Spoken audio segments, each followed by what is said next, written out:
আজি ভিডিঅ'টো আৰম্ভ কৰিছোঁ বোকা ৰাস্তাৰ পৰা। নমস্কাৰ, মোৰ অন্য এটা ভিডিঅ'লৈ সকলোকে স্বাগতম জনাইছোঁ।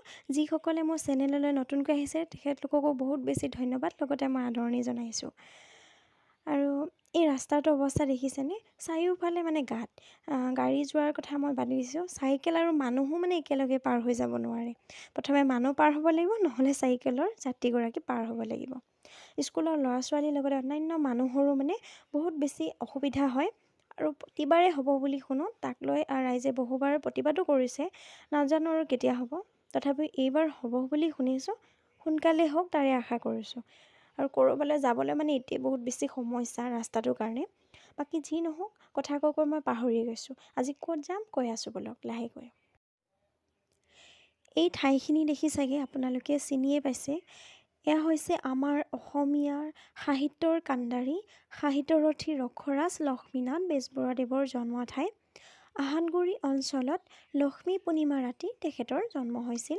তেখেতৰ জন্ম কোনো সাধাৰণ জন্ম নহয়। এই কপিলী বুকুতে এখন লৰচৰ কৰি থকা নাৱত তেখেতৰ জন্ম হৈছিল। তেখেতৰ বিষয় নতুনকৈ ক'ব বাৰু নালাগে, সকলোৱে বাৰু এই বিষয়ে জ্ঞাত। আৰু কি হয়, কোনো নাৰ্ছ ডাক্তৰ নাছিল, মানে শুনিলেই ভয় লাগে। আৰু তেখেতৰ মাতৃ থানেশ্বৰী দেৱীয়ে অসীম সাহস আৰু ধৈৰ্যৰে এই নাৱৰ ভিতৰতে সাহিত্যৰথীক জন্ম দিছিল। হয়তো ৰাইজক সেৱা কৰিবলৈ আৰু অসমীয়া ভাষাক উদ্ধাৰ কৰিবলৈকে হয়তো ভগৱানে তেখেতক এনেকৈ এক ব্যতিক্ৰমী পৰিৱেশত এই পৃথিৱীলৈ পঠিয়াইছিল। নৈ বুকুত জন্ম হোৱাৰ বাবে হয়তো তেখেতৰ চিন্তা ভাৱনাবোৰো নদীৰ দৰে বিশাল। আৰু এই কপিলী বুকুত তেখেতৰ জন্ম হোৱাৰ বাবে দলংখনৰ নাম সাহিত্যৰথী লক্ষ্মীনাথ বেজবৰুৱা সেতু হিচাপে নিৰ্মাণ কৰা হয়। বহু বছৰ মূৰত আজি জেঠাই ঘৰলৈ বুলি আহিছোঁ, মানে মোৰ মাৰ বাইদেউহঁতৰ ঘৰত। আৰু আহোঁতে যিহেতু এই ভালপোৱা ঠাইখিনি পাওঁ, ভাবিলোঁ আপোনালোকৰ মাজলৈও আগবঢ়াওঁ। আহি জোঙাল বলহু গড় পালোহি। ৰাস্তাৰ মানে নিচেই কাষতেই লাগি আছে।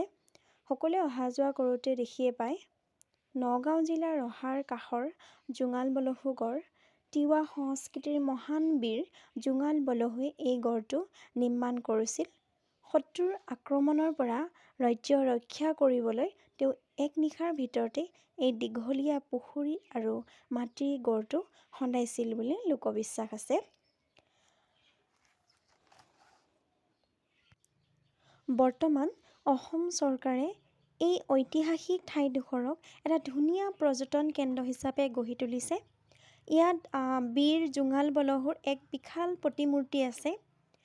আৰু এই ভিডিঅ'টিৰ যোগেদি মই ধন্যবাদ জনাইছোঁ আমাৰ মুখ্যমন্ত্ৰী ডাঙৰীয়া ডক্টৰ হিমন্ত বিশ্ব শৰ্মা দেৱলৈ। সকলোৱে বাৰু জানেই, নতুনকৈ ক'ব নালাগে।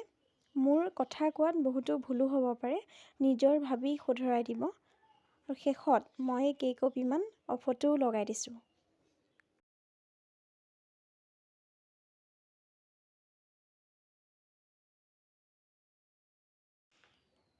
কথা কওঁতে জেঠাই ঘৰ আহিয়ে পালোহি। কিমান বছৰৰ মূৰত যে আহিছোঁ।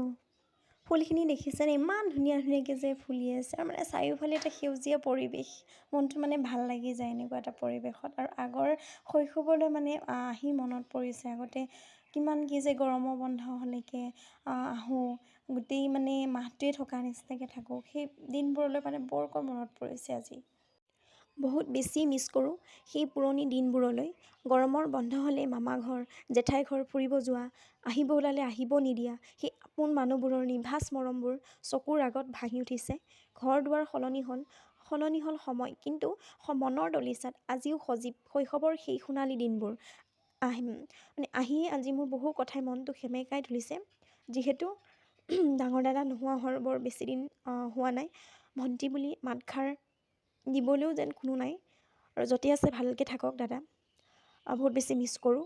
শৈশৱৰ স্মৃতি আজিৰ মনৰ কোণ মানে সেমেকাই তুলিলে। আৰু মই মানে কথা ক'ব পৰা নাই। সেই স্মৃতিবোৰ, ছবিবোৰ যেন আজিও ভাহি আহিছে। আমাৰ দুইজনীয়ে আকৌ ফটো তুলিছোঁ বুলি ভাবিছে, কেনেকৈ ধুনীয়াকৈ প'ষ্ট দিছে। মই এইফালে ভিডিঅ' কৰি ৰাখিছোঁ, মানে ডাঙৰ হ'লে চাব পাৰিব আৰু সেইকাৰণে স্মৃতিস্বৰূপে ৰাখি থৈছোঁ। এজনী আমাৰ ডাঙৰজনী, এগৰাকী সৰুজনী। ক'ত আহিছে আজি?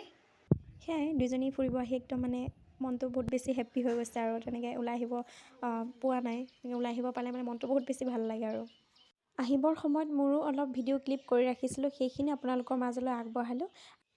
ভিডিঅ'টো চাই কেনেকুৱা পালে জনাবলৈ নাপাহৰিব। আৰু যিসকলে মোৰ চেনেললৈ নতুনকৈ আহিছে তেখেতলোকে যদি বেয়া নাপায় চেনেললৈ ছাবস্ক্ৰাইব কৰিব বুলি আশা ৰাখিছোঁ। আৰু ভিডিঅ'টো আজি ইমানতে সামৰণি মাৰিছোঁ। ধন্যবাদ।